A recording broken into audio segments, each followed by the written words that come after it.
This is another episode of Good Art, Bad Artist.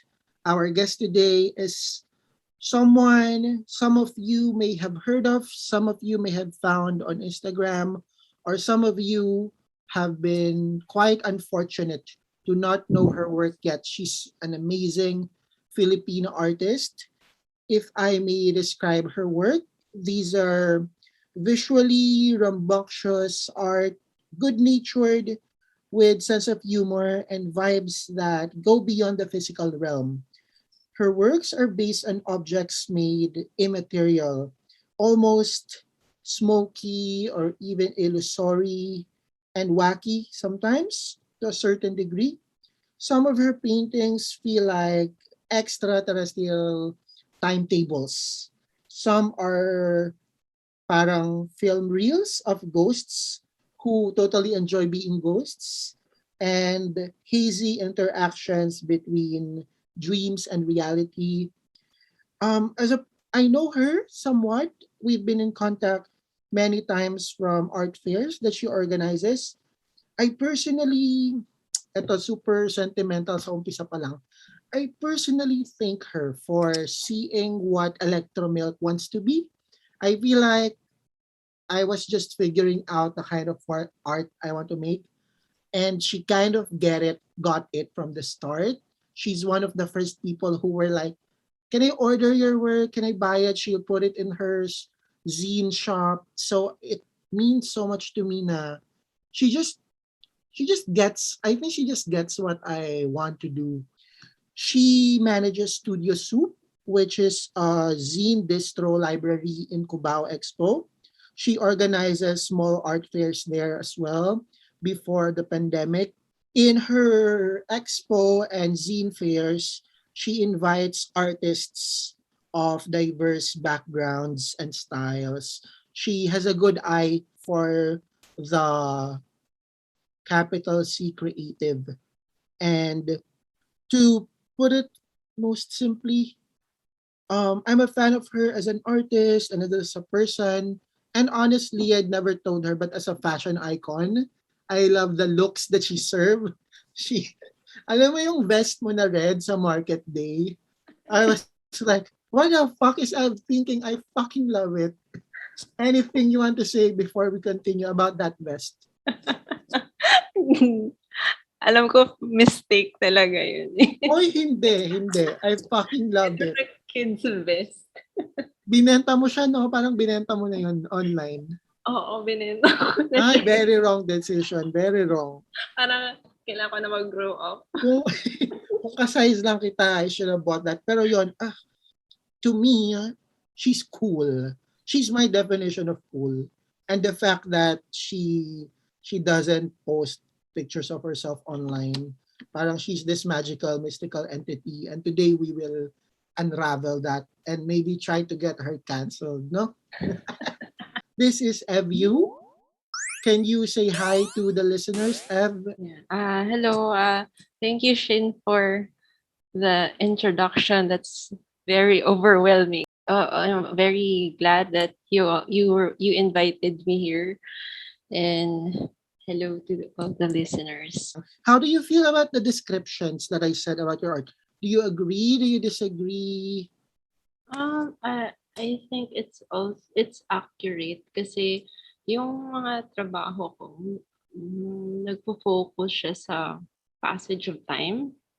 So it's everything in slow motion or pwede fast forward but hindi siya in its natural pace. So yun yung hindi naman siya experiment pero na-enjoy ko siya isipin kunwari habang nakaupo lang ako o walang ginagawa. So they're like stories in my mind or actual people or things around me na na-observe ko tapos gusto ko yan eh. Parang tatago ko lang sa isip ko tapos iti-tweak na lang. So like ordinary things na parang extra layer siya eh, sa paligid mo na gusto mong i-record. And I love what you said na it's based on what you observed. Kasi I have here your zine I draw what people I don't know talk about in the food court. Oh. And I mean, the title alone is the premise, di ba? Na, ayun nga, it's para siyang an observation, a record of observations na comics. I never, this is to the listeners. I don't want to tell her kasi mahiya siya. I never get tired of looking at her work. Parang, it's always fun to look at it na it's just every shape in it seems so abstract and complex, yet there's an intention to it, and there's so much labor in her work. So it's not lazy abstraction, it's hard work. Especially because you use watercolor, tama ba? Ah, yes, watercolor. It's ano And no, it's iba, very tricky the way you do it. Parang you cannot have a mistaken line. ay, oo. Yeah, yung sa watercolor, medyo ano siya, tricky. Kasi naghahawaan pa sila ng kulay. Very organized chaos. I mean, that's an expression we use to describe things all the time, but it applies to her. What do you find, quote, beautiful? What is beautiful for you in the things around you or emotionally? Yung mga bagay na first of all, gusto ko yung mga nakakatawa na bagay. Parang yun Mm, yung mm. unang ano, yun yung unang napapansin ko kadalasan. Tsaka yung puwedeng visually or things na naririnig ko na parang awkward o may kulang, na puwede ko pa siguro 'tong dagdagan o puwede ko pa siyang sagutin ng parang may kailangan niyang may response. Your works are actually not necessarily funny, but it is derived from funny things. These are people na nadadapa, di ba? People who are about to swallow ice cream in slow motion. Like, I think break time, marami yung ganon, yung processes, no? Oo, yung pati yung pag-Xerox copy, nandiyan siya kasi ano. It's about the may ganun ba, graduality of things occurring. Parang, ayun nga, you like stopping things. Parang time lapse. A lot of your works feel like time lapses na it's so alive. It's like this is when you think of like I think this is too much. Huh? When you think of maybe what God would look like, God would not look like a man with arms and legs. God would probably be like parang the aliens in Arrival, Oo, no? tingin ko parang imposible naman na kamukha din natin siya, eh. 'Di ba? Parang masyado naman natin siyang ina-underestimate. If we will just assume may ilong siya, may balbas. Oo nga, eh, parang mo siyang liniliit, eh. Parang I doubt kahit you know what I hate? I don't know, tell me your thoughts on this. mm, When artists or media are like these are aliens, but mm. they have a head, they have a face, they have arms. You know what I mean? Parang really still ganon. Parang I get na they have to anthropologize it, anthropomorphize whatever. Pero parang hindi ba pwedeng smoke lang sila or colors? Yun nga rin yung ano, eh, parang I guess pagka nai-relate natin sa horror, yung parang kung hindi mo nakikita yung monster or yung ghost, mas merong sense of anticipation, ayan. Mm. Yung gano'n, parang sa Jaws, Mm. yung pagkagawa nun kasi parang absent yung shark pero alam mong nandiyan siya. Uh-huh. Parang yun Wait, yung look, na may poster ako ng Diyos. oh, Kaya lang. But I haven't seen, you know what, please don't hate oh. me. I haven't seen Jaws yet. Hindi, But now ano, that hindi ko rin you choice mention manood ng Jaws. Parang yung lolo ko, yun yung rini-replay. talaga. So, What else is beautiful for you? The sight stuff. hmm, kasi ayaw ko rin yung sobrang perfect na bagay, eh. I can Parang tell. yun yung kaya parang may hinahanap ka na hindi ko ma-explain kung organic ba yun or yung presence ng imperfection, yun yung maganda. Kasi Mm. kasi kaya nagiging unique yung isang bagay rin, eh. So, I guess The may clumsiness, no? oo, Like yun. in your work, ayun nga, may playfulness talaga. Parang may the podcast episode with Gino. he is talking about winks na an understanding between you and the I mean when you think of manga, like kunyari shoujo manga, the girl's eyes are fucking big. Oo. You know that that's not real, but Mm. it's so intentioned in its wrongness, parang Mm. ganon. Oo, maganda rin yung things that are exaggerated, eh, na Hmm. minsan or yung ano, puwedeng exaggerated or zoomed in siya sobra. Yung Ay, you do that a lot in your work. Ayun nga, yung mga close-ups na parang, ay, balat pala to ng ice cream, parang ganon. pero Tas, iba yung iisipin mo muna parang, "Ano ba 'to?" ay, yun nga kaya yung zines mo, this is, please don't be mad. I think to our listeners, if you have FU zines, they're the best to bring with you to the toilet. Kasi, sorry kasi Ayun. based on my experience, you're just sitting there waiting for things to happen. And then you can be like, you can turn your zine around na parang, oh, stapler siya. Yung parang ganon. Or basta I remember lalo na itong I'm super happy that this thing exists. Like, Salamat, Shin. like when I take this to the CR, I'm so happy na ang saya-saya niyang tignan. Gusto ko na sinabi mo yun. How do you feel about that? Is it offensive for you? Hindi. Wala kasi parang ano, eh, isa siyang bagay na nakaka-relax pala. Oh, yeah. 'Di ba? No. Kasi yun din yung gusto kong ano, eh, gusto kong maramdaman din ng tao 'pag tinitignan nila na Yeah, but the thing is your work is also honestly intimidating siya in the beginning na parang when you open a page of your zines, I'm like, oh no, what do I do with this? Syempre, number one, walang words masyado and the mm. shapes are all weird. So parang, hala, anong gagawin ko dito? But then, you just, to the listeners, if you have FU zines, you just have to pay attention to the smallest thing or the first thing you see. Mm. Tapos, it will flow by itself. Are you careful about the flow in your work? Yes, actually parang mas hindi ko alam kung may sense 'to, pero mas importante sa'kin parang nauuna yung flow before logic. Ooh, So, visual flow ba ito yes, or visual flow na parang, ang ganda tignan niya. Tapos biglang, mm, ito pala yung iniisip ko sa panahon na yun. Parang that is true. nangyari siya. Yeah, and I see what you mean na ayun nga may mga austere, our someone we know, writer and artist austere, he wrote something about your work. I will put it in the link na lang.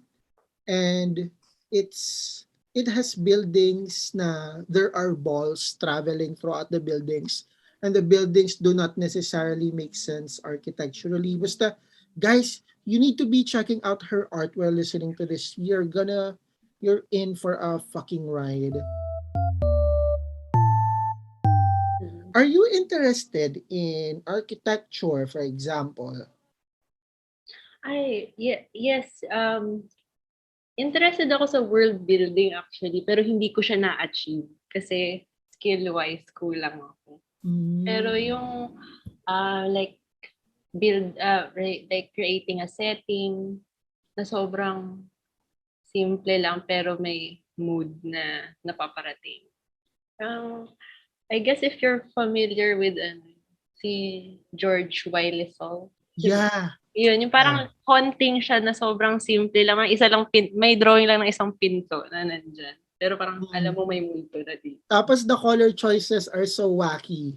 Oo, na parang hindi ka dapat matakot pero ba't ako natatakot? Ganun. I love that. Yeah. And you have this comic, I don't remember. Basta yung parang guy na nasa may pond, nasa may beach side or what. Tapos Mm. yung ginawa mo rin for CNN Life, Ay, sobrang, it's fucking FU. This is why she's my hero. hero. Can you tell me about that CNN PH Life thing? Google ko Mm, nga yun. ano siya eh, nagsimula yun kasi parang, yung matatakot ka sa regular things, like for that one, matatakot ka sa stripes. Yung pattern na stripes. Na parang, Very Stephen King. Tell me more, sorry. na parang, oh yeah, actually medyo ganun nga eh. Yung, parang yung pwede kang kunin ng mga regular na bagay. Na parang hindi niya kailangan maging monster. Tsaka alam mo Mhm. yung mga detalye na 'pag lumalabas yung paa mo sa kumot na parang, puwede Mm. kahit anong mangyari sa akin. It's very psychological gestalt theory na when there's a pile of clothes in the dark, Mm, it's not a pile of clothes anymore, 'di ba? oo. Mm. Yeah, I think what your work kasi it's derived from funny things, but it's such a scary world for me in a way na if you ever get trapped in a painting, I think if I get trapped in an EVU painting, it's like a labyrinth na, it's a puzzle na, I think I'll fucking die there. Like, I won't be able to get out. What do you want your art to do to people when they look at it? Parang, do you want them to laugh? Do you want them to be forming stories of their own? Ay gusto ko yeah, I want them to form stories of their own. Pero yung kunwari yung sa side eye disorders, um, yung topic niyan is about things that gives you anxiety, yung mga or yung Yeah, yeah, mga yeah. so yun yung topics na hindi ko sila in-address directly pero alam mo yung mga regular things kunwari yung kung ano yung laman ng billboard. So parang kung yun pala meron ba siyang laman or wala tas yun pala core siya ng apple na parang Mm. pagka yun yung makita mo, parang unsettling siya in a way na wala namang nakakatakot pero gusto ko lang mag-dwell lang sila sa isang image. Like, hindi ko na parang nasa trance. Ganun. Mm-hmm, Tingnan mm-hmm. mo lang na it's like, gusto ko lang mag-pause lang yung tao. Kasi Mm-hmm. hindi ko rin masasabing intellectual siya kasi wala rin ako masyadong in-explain. Wala akong wala talagang information na nare-relay. It's Yung almost purgatory. here's what I think of what you said. When somebody would draw like a breast or a Mm, body part, they would identify it. Oh, it's a breast. Okay, bye. But mm, what you do is you make them contemplate on that. mm. Parang gano'n, no? And that's what I see nga in your comics. Na, oh nga, of course this is an apple. But yeah, parang you make the viewers kind of question the even how we see. Pero yeah, yung pwedeng i-change mo yung perception of things. Kunwari, if you see a breast, usually, nasa-sexualize. Pero ito parang, siya nakakatawa siya Para siyang, para na siyang button na pwede mong pindutin, tapos may Mm-mm. candy na lalabas. Parang, ganun lang siya.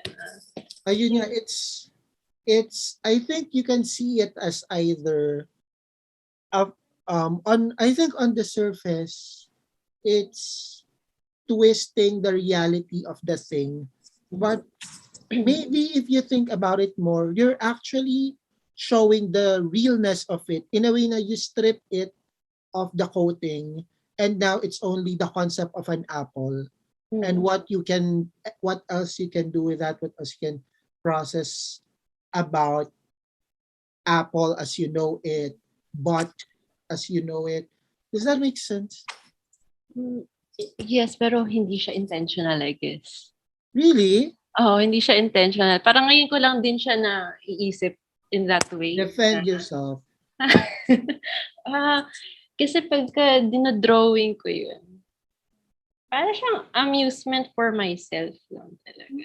Hmm. Na parang, na parang ano kaya kung ganito yung itsura Hmm. niya or kung ito yung gagawin niya. Pero minsan sa huli mo na lang makikita eh. So, Na, hindi siya, kasi me, like when I see your work, I would think parang, oh wow, Ev is deconstructing a trash bag. Ev is making something complicated out of a flower. But you're saying that to you, it's just a natural interest and not necessarily, I'm gonna make it weird. ay, hindi siya gano'n na parang I find it amusing for myself din.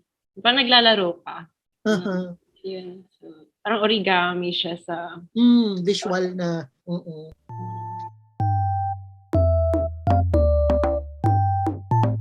So, how do you plan them out? Are these all, for example, ng mga zine comics mo, are these all thumbnailed beforehand? Because sometimes I have an impression na, okay, gagawa ka ng 9 panels. Pero I get this feeling na you feel it as you go. Lahat sila iba-iba yung approach ko. Like, for example, yung iba planado talaga.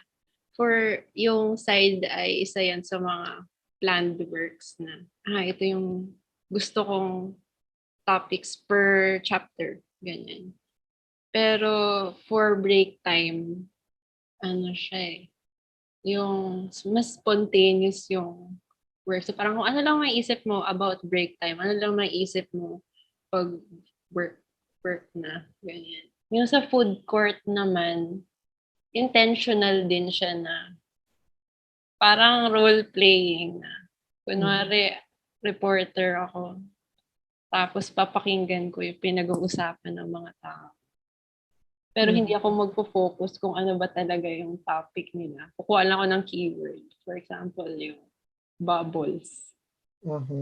So parang, yun lang yung kinuha ko sa usapan nila. Tapos, ano na yung ibang pwedeng ma-derive na images sa word na yun. In a way, it's almost meditative. Parang ganun. Yeah, yun. May Not mga... necessarily. Yes, may period na gano'n na siya na relaxing na siya for me. Pero may mga times nung pag pinag-iisipan mo siya, meron ding parang magulo rin siya. Pero it helps clear the mind. For your paintings, I'm assuming yung pag-paintings mas super rigidly planado ba ito or you still have space for accidents to happen? Hindi siya ganun ka-planado. What? Really? Kasi parang, di ba usually, parang nahati siya sa iba-ibang panels. Yeah. Tapos yung pinaplan ko is, kunwari may house. Tapos sunod, merong fish. Tapos sunod naman, flowers. Yun lang yung, aware lang ako may ganun. Talaga? That's so surprising to me. Tapos yung parang magdodraw ako ng isang main image, tapos unti-unti ko siyang hihimayin sa next panels. Kasi, yung... So, sa canvas mo, let's say ito yung canvas, like, ito lang muna ka mag-drawing, ganon? Or, meron na akong isang focal point. Kunwari, sa gitna ako mag-drawing, tapos mag-spread siya. Kailangan na sa papel siya para alam ko kung ano nangyari. Yung flow nandoon. I'm so impressed kasi nga the way I thought these are done, it's different from how you describe it. So when you work for gallery shows or when you make a set of paintings, how does one inform the other? I think mas sila, mas obvious sa mga solo shows. Na parang gagawa ka ng movie. Ito yung color palette nito. Or an album, di ba? Na iba-ibang songs pero... Pwedeng ganun. You know, in many artists and in many of those that I interview, they can easily admit na, oh yeah, these are the works I made because at that time I was going through this. But you know, for you, there's almost an emotional distance na, or kung ito man ay about you or based on you, it's not that obvious na, ay, ano siya siguro, kaaway niya yung jowa niya siguro dito nung ginagawa niya. How personal or impersonal are your works? What's your relationship with them? Na parang, ito ba ay dugot pawis mo or simply a project that you do? Masasabi ko rin na personal sila Related sila sa mga nangyari sa buhay ko. Pero, alam mo, kailangan mo siyang iproseso muna para iba yung mailabas. For example, kunyari, I am sad. So, hindi ko naman pwede sabihin na, malungkot lang ako. Ano ba yung kalungkutan? Parang, para siyang ice cream. Oo, paano naging ice cream Parang yun? Hindi ko gano'n, gets. natutunaw gano'n. Yung gano'n siya parang or, parang may symbolism involved na parang personal siya sa'kin, tingin ko. Na Pero parang parang minsan illogical nga siya, eh, kasi mhm, parang relevant lang siya sa akin pero mhm. kunwari itong tao na 'to na kinakainisan ko, parang iniisip ko, yung shape ng mukha niya parang mangga. Ah, So, parang yun kung galit ako sa kanya, puwede ko siyang ano, ewan ko parang gawing target. Parang mm. so Yeah, parang you have works na mga clown or mga demons. Are mm, those influenced then by like people you know or how you feel for yourself at the time? Or talagang, you know what? You know what's cute clowns? You know what's funny to draw? Mga dancing naked demons. So like the output that appears on paper, is it more from internal voices or what you see around you? yung clown, ano siya, Marami eh, kang clowns. oo. Kasi may certain people na na ano, eh, parang direkta sila 'to, ganyan. Na Oh. parang ano, yung nagbibigay ng pressure sa'yo. Parang Mm. gano'n yung tingin mo sa kanila. Ayoko kasi na, ayoko dito sa kanya do-drawing ko yung mukha nito, gano'n. I've always thought na your imagery are, yun nga, impersonal na it's from, oh, you see that, I will draw it.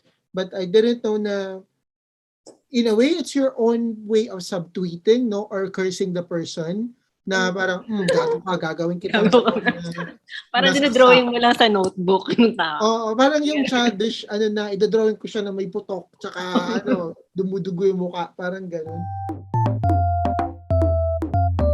It's almost like if it is in a factory, like these are your feelings. You know, may anong tawag doon? Conveyor belt. Mm. These are Evu's pile of thoughts and feelings. And there's almost like, the machine in the middle. And then, bzz, bzz, and then what comes out is the artwork na, kumbaga processed version siya of a raw clump of whatever. Does that make sense to you? Or is it to you a raw expression of what's inside you, yung nasa canvas? Ito yung processed version kasi parang isip ko hindi ko naman puwede i-share yung kunwari may diary ako. Parang Mm. hindi ko kaya gawin din. Gusto ko kasi yung ano, eh, yung parang fable, yung gagamit ka ng ways na kasi sobrang ano, kunyari sobrang twisted ng idea na 'to, gagamit na lang ako ng animals para puwede siya maging child-friendly. Alam mo yun, kunyari, it's about being down. Ba't mo pa lalong ida-down sarili mo? I guess yun yung para sa akin. Wow, who would have thought, napaka-basic na thought nung ano na yun na, think positive, yun lang pala yun. Oo, yun lang naman yun, eh, kaya ano, wag mo Oo, siyang i-drawing na sobrang pangit. oo. What's funny about that is, I think I noticed then from artists na, in a way, there are situations where when somebody wants to say something so complex, and they come up with something simple, and parang for you, it's the opposite na, maybe the core ideas in it are simple na, pero the way it would look is like so fucking intricate and there's so many things going on. I guess yung isang reason na naging intricate siya is gusto kong patagalin yung proseso. Oo, na parang, gusto ko magdagdag ng ganito na kung Hmm. wala lang deadline minsan. Ito yung kanina ko pa tinitignan, yun yung domino effect. Kanina ko pa siya tinitignan na siguro ang saya-saya niyang gawin, either ang saya niyang gawin or nakaka-stress. Ah, hindi naman siya siguro yung part na nakaka-stress diyan yung paglilinya. Kasi nga watercolor pa. Pero yung pagkulay na, yun yung mas nakaka-relax na. Oo, kasi medyo you can turn off na, no? Na parang, parang ano na 'to, eh, pa-coloring book na ako. Oo, oo. So what you do ba dito parang, okay, lahat muna ng orange, lahat muna ng blue, gano'n? Ah, minsan kasi may nakakaligtaan ako na parang hindi ko naisip na bagay pala yung orange Oh, what do you sugar. do pag ganun? Nagkakamali din ako minsan. Kaya Hinahayaan mo yung na iba lang. kina-cut out ko. Oh, speaking of kina-cut out, I have this from one of your zines, Ah, nakasingit. Is this, I'm guessing parang reject ba to or what? Ganon? oo. I think gumawa ako ng isang painting na hindi ko nagustuhan. Tapos, I love it so much. Ginagawa ko siyang bookmark. Sobrang saya ko na, na. Ayun nga. Tapos natatakot ako na i-slide siya on, kunyari bookmark, yung magsa-slide siya. Kasi sabi ko baka mabawasan yung color. But yun. ang dami kong trinkets na pati ito, I still have this. Na dinikit ko siya on a wall at some point. Basta ito. Yung sa zine na Mm, kasama siya ng zine. Wait, is this a reject or part of the package talaga na? Misprint siya ng Okay, zine. gets. So, ginawa ko na lang postcards yung mga pwedeng ma-save. Oo. Basta may ganun ka, tas gusto mo itapon, i-send mo na lang sa akin, ha? Babayaran ko na lang yung shipping. So, can you tell us about your mom na artist din na also so much sense of humor din? Right now, she owns Uvla Store, which is an antique shop in Cubao Exporen sa baba ng Zine Library mo. Like, she's such a mysterious icon to me na parang I love her but I know nothing about her. Tell us about Tita. Recently lang siya nag-start mag-paint. Pero before that, madalas na siya nag-doodles. So, parang minsan, nagdo-drawing siya sa mesa. Ganon. O sa mga, hindi dapat dumihan ng mga papel. Kanya, resibo, ganyan. Parang bata. Parang, eto ang papel, bakit dyan ka nagdo-drawing sa mesa? Oo, medyo may ganun. May ganun siya. Lalo na kunwari nagbabantay sa tindahan. Yun yung panahon nag-start talaga siya mag-drawing. Kasi nakikita niya yung mga tao na pumapasok. So sabi niya, na-drawing na lang niya sila. Ang fun, So, yeah. pero hindi ko rin alam kung ano yung story behind ng paintings niya. Kasi sinasabi lang niya sa akin, basta naisip ko lang. Napaka-enigmatic, no? Very mysterious artist. Oo. So, how about her antique store? How did it begin? Because I have this feeling na passion, she really likes trinkets, and in a way you also, na interesting paraphernalia from the past. So, kami yung dalawa ni Mama nag-start noong 2011. So, siya. Wala rin kaming plano. Kaso nakakuha kami ng pwesto sa Cubao Expo. Tapos kakagraduate ko lang ng college. So, yun. Pero ever since, mahilig na si Mama tsaka si Papa mag-collect ng mga trinkets, vintage things na parang dami na nila na-accumulate. Naisip nila, siguro pwede tayong magbenta nito.